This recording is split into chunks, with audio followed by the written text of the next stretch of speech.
Unit first, स्थिर विद्युत। हम लोग फिजिक्स पढ़ रहे हैं, ये नया चैप्टर है, आज ही से स्टार्ट किया है वीडियो बनाना। ठीक है। यूनिट फर्स्ट, स्थिर विद्युत।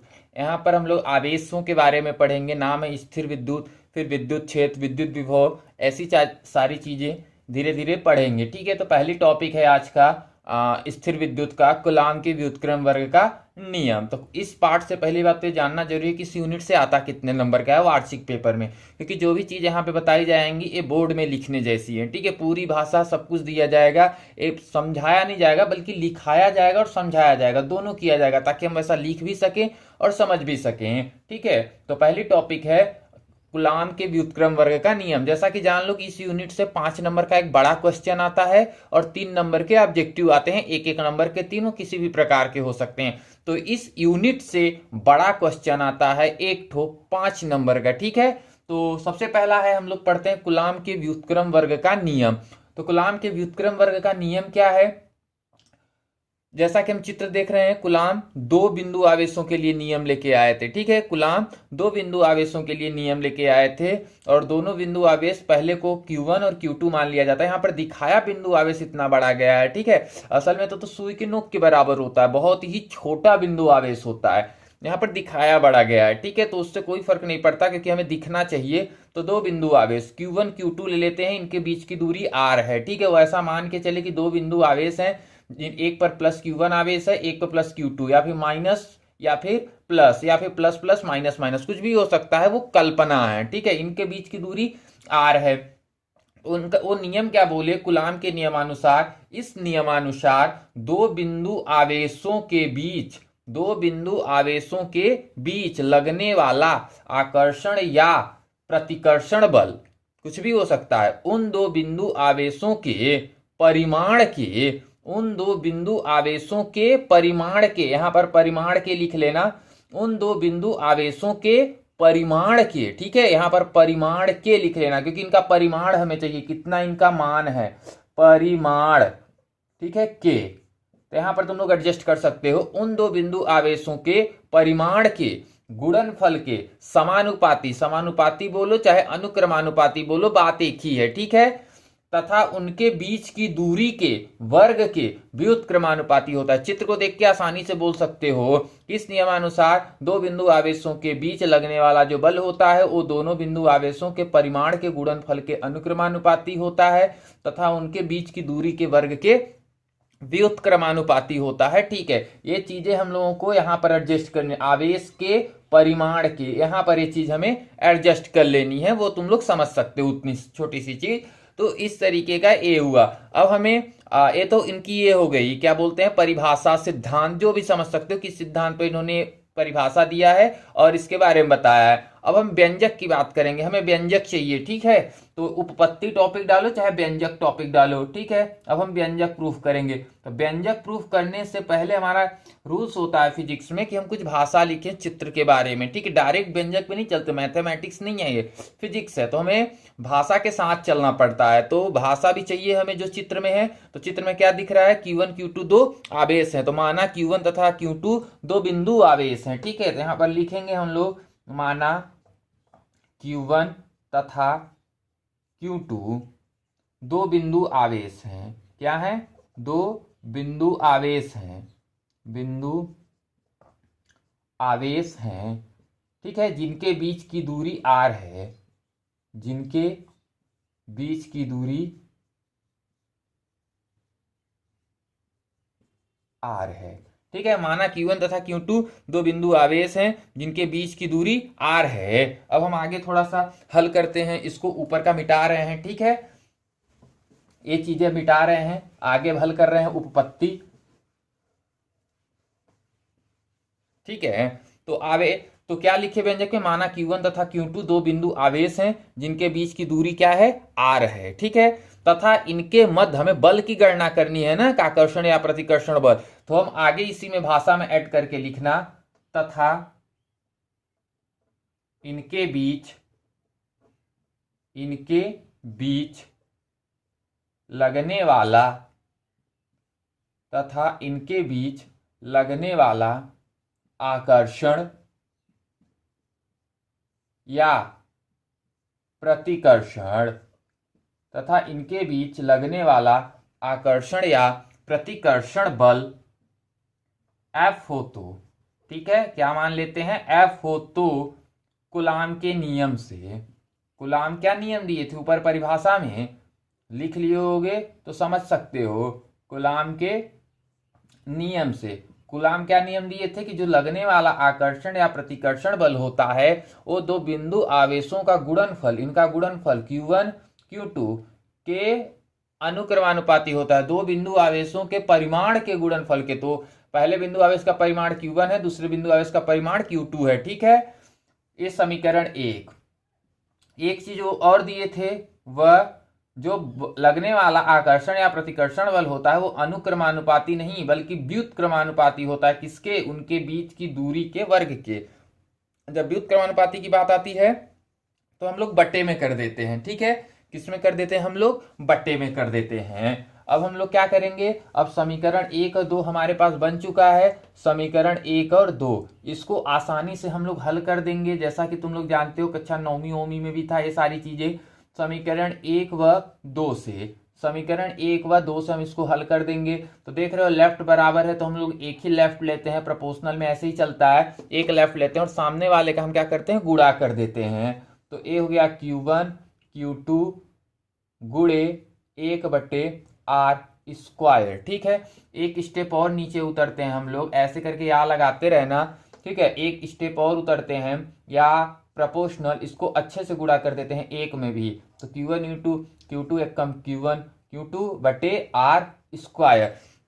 अब जैसा कि हम लोग जानते हैं कि हमें इस प्रोपोर्शनल को हटाना है, क्या करना है, इस प्रोपोर्शनल को हटाना है। तो इस प्रोपोर्शनल को हटाने के लिए एक नियतांक लगता है, क्या लगता है, एक नियतांक लगता है।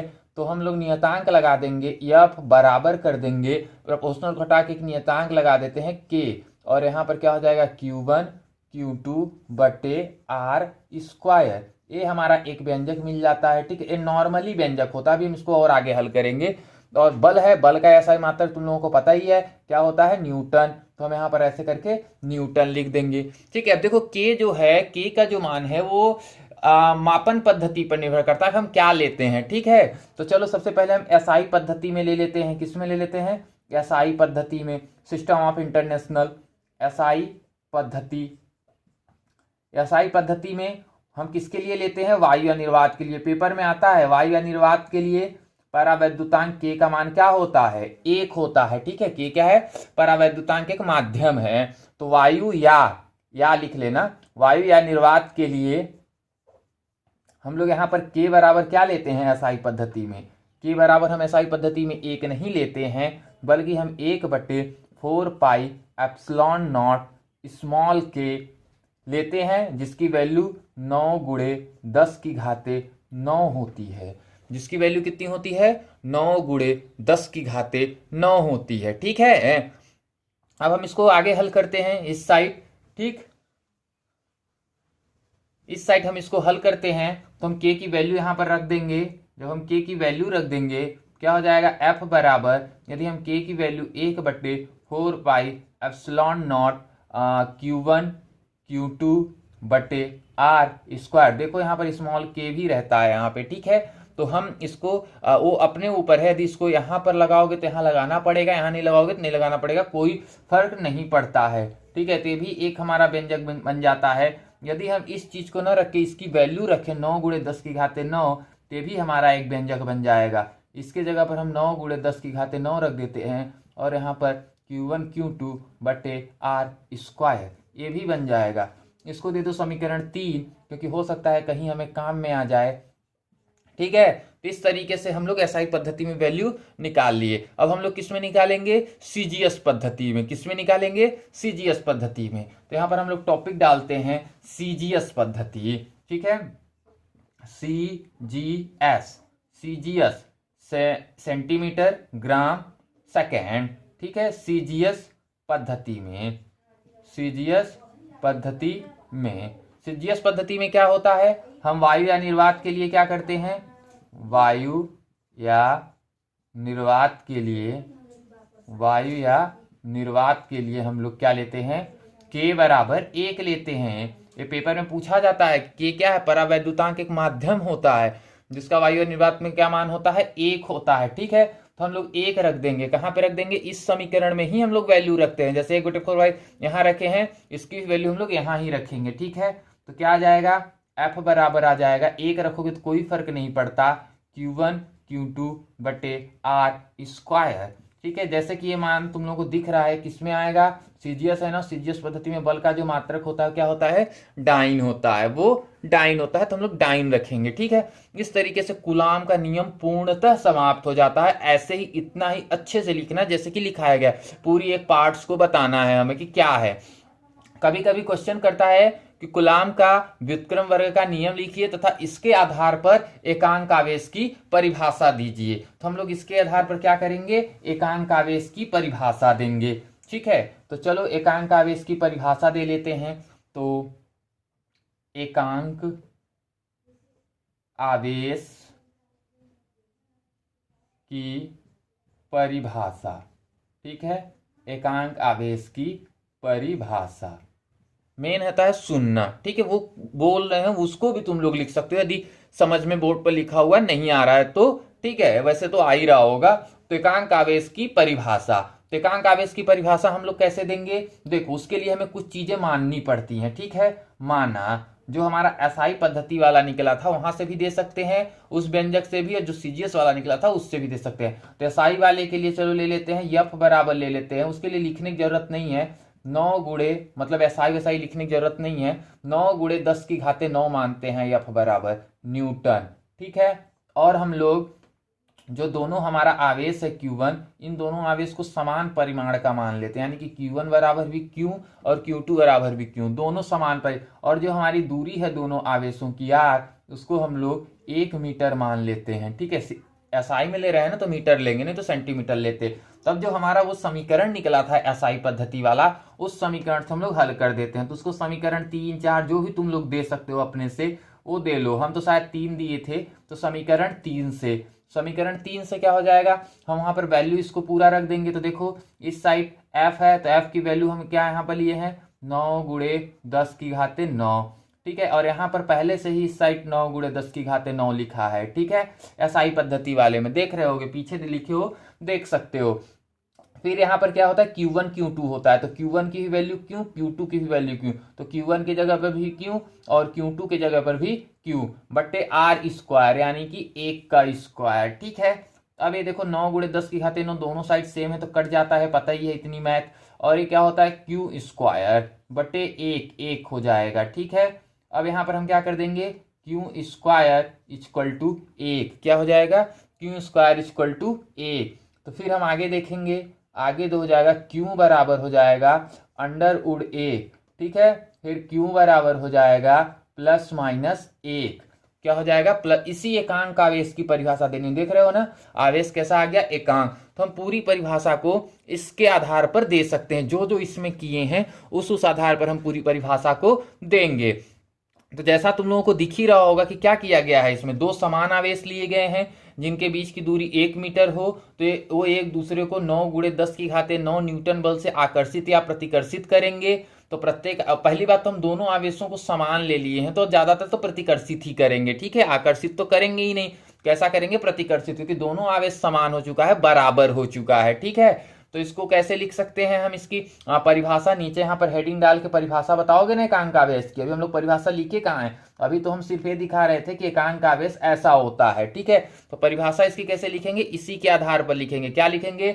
2 समान आवेश, 2 समान आवेश बराबर है ना, 2 समान आवेश वायु या निर्वात में रखे जाने पर, वायु या निर्वात में एक दूसरे से 1 मीटर की दूरी पर, यदि 2 समान आवेश वायु या निर्वात में एक दूसरे से 1 मीटर की दूरी पर रखे जाते हैं तथा एक दूसरे को 9 गुणे 10 की घाते 9 न्यूटन बल से प्रतिकर्षित करें, तो प्रत्येक आवेश एकांक आवेश कहलाता है।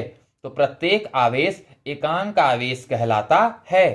ठीक है, एक बार फिर से, 2 समान आवेश वायु या निर्वात में रखे जाने पर यदि एक दूसरे को वायु या निर्वात में रखे गए हैं, लेकिन कितना, 1 मीटर की दूरी पर, तो ये भी एडजस्ट कर देना। वायु या निर्वात में एक दूसरे से 1 मीटर की दूरी पर रखे जाने पर यदि एक दूसरे को 9 गुणे 10 की घाते 9 न्यूटन बल से प्रतिकर्षित करें तो प्रत्येक आवेश एकांक आवेश कहलाता है। एक परिभाषा ऐसे नीचे लिख देना, खत्म क्वेश्चन। ठीक है, तो कूलाम के व्युत्क्रम वर्ग का नियम और ये क्वेश्चंस खत्म हो गया, ऐसे होता है। ठीक है, ये पूरी कंप्लीट। अब हम चीजें थोड़ी सी पढ़ लेंगे, आवेश पढ़ रहे हैं तो आवेश के बारे में जान लेंगे। ये इसमें लिखने की जरूरत नहीं है, क्वेश्चन खत्म। ये अलग सी टॉपिक है, थोड़ी छोटी सी, क्योंकि हम आवेश पढ़ रहे हैं तो आवेश के बारे में हमें जानना पड़ेगा कि आवेश होता क्या है। ठीक है, तो आवेश तो पता ही है कि इसका जो हम इसका सब कुछ निकालेंगे। एसआई मात्रक क्या होता है, ये सारी चीजें क्या होता है। आवेश तो एक ऐसा ये आवेश होता है, धन आवेश या ऋण आवेश, जो किसी के चार्ज को दर्शाता है कि इस पर कौन सा चार्ज है, कौन सा आवेश है। और यदि वो प्लस आवेश होता है तो किसके साथ प्रतिकर्षित या आकर्षित होगा, यदि ऋण आवेश होता है तो किसके साथ प्रतिकर्षित या आकर्षित होगा। ठीक है, तो हम आवेश के बारे में बताएंगे। सबसे पहले इसका हम जो बताएंगे एसआई मात्रक, क्या बताएंगे, एसआई मात्रक। ठीक है, फिर हम इसका क्या बताएंगे, सीजीएस मात्रक। ठीक है, सीजीएस मात्रक। फिर हम इसका क्या जानेंगे, थोड़ा सा बीमीय सूत्र। क्या जानेंगे, बीमीय सूत्र। ठीक है, तो एसआई मात्रक क्या होता है, आवेश का कूलाम। क्या होता है आवेश का एसआई मात्रक, कूलाम, क्योंकि इसका सर्वप्रथम प्रयोग यही किए थे तो इनके नाम पे रखा गया। सीजीएस मात्रक में क्या लग जाता है, ओनली स्थैत्य लग जाता है, तो क्या हो जाता है, स्थैत्य कूलाम। क्या हो जाता है, स्थैत्य कूलाम।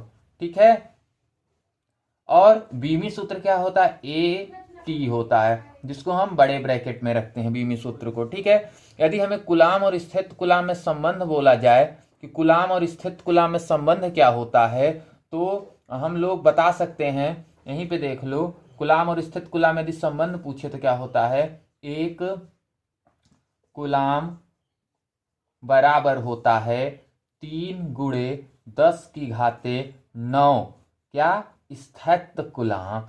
कभी भी एक क्वेश्चन आता है कि एक कूलाम बराबर क्या होता है एक वाक्य में, क्योंकि यहाँ से 3 ऑब्जेक्टिव आते हैं ना इस यूनिट से, तो एक कूलाम बराबर क्या होता है, 3 गुणे 10 की घाते 9 स्थैत्य कूलाम।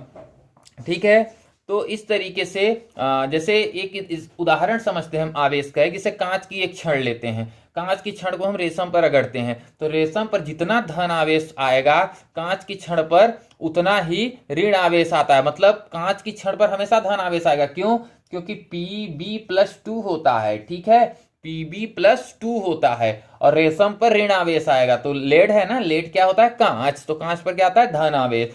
तो यदि हम कांच की छड़ को, यानी एक कांच की छड़ है हमारे पास, इसको यदि हम रेशम से रगड़ देते हैं, किससे, रेशम से, तो कांच की छड़ पर जितना धन आवेश आता है रेशम की छड़ पर उतना ही मात्रा में ऋण आवेश उत्पन्न हो जाता है। ठीक है, इससे हम क्या बोलते हैं, आवेश संरक्षण का नियम। यानी कि इससे क्या पता चलता है कि किसी भी पृथक्कृत निकाय में न तो आवेश को उत्पन्न किया जा सकता है और न ही नष्ट किया जा सकता है। ठीक है, इसे ही हम आवेश संरक्षण का नियम बोलते हैं। ऊर्जा का भी यही होता है ऊष्मागतिकी में, लेकिन वो अलग है। तो आवेश का क्या होता है, हम इसको न तो उत्पन्न कर सकते हैं और न ही नष्ट कर सकते हैं। ठीक है, इस तरीके से कूलाम का नियम समाप्त होता है। और आज के लिए इतना, अब अगले टॉपिक में अगले वीडियो में देखेंगे। ठीक है, तो अच्छा लगा हो और जो भी क्वेश्चन की जानकारी जाननी हो कमेंट में लिख दें कि कौन सा क्वेश्चन तुम लोगों को जानना है, हम उसको सॉल्व कर देंगे। ठीक है, वैसे तो लाइन बाई लाइन चलेंगे। आज न्यूटन है, कूलाम का व्युत्क्रम वर्ग नियम, कल हम लोग विद्युत क्षेत्र पढ़ेंगे। ठीक है, जय हिंद।